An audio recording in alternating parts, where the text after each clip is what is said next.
Hello, and welcome to Russia-Ukraine News, where we cover every latest on Russian invasion on Ukraine. Please make sure to subscribe and like the video. On Wednesday, video shared by Ukraine's drone warfare unit Russian showed the moment Ukrainian missiles were fired at one of Russia's most advanced tanks on the battlefield. The aerial view shows two massive explosions that completely destroyed the tank. Russian tweeted, "Our fighters destroyed the Russian tank T-90 Vladimir in the southern direction of the front. Its price is $2.53.5 million. We keep working for victory. Each of the bombs costs just around £400, according to Military Today. Proudly making its own drones for tens of thousands of pounds, Russian uses vintage anti-tank missiles to attack Russians from the skies."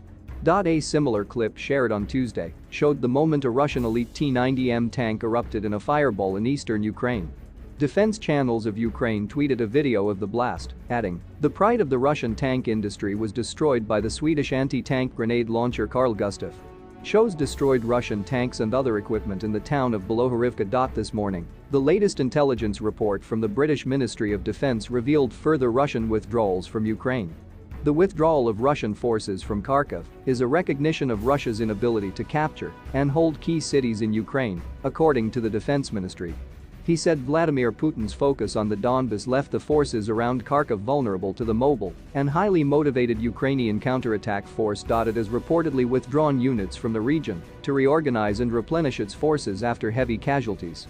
The Defense Ministry added, "Once restored, these forces will likely be stationed on the east bank of the Seversky Donets River, and a blockade for protection form the western flank of the main concentration of Russian forces and the main supply routes for operations near Izium."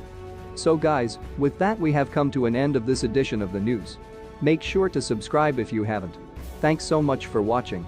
Until next time. Bye.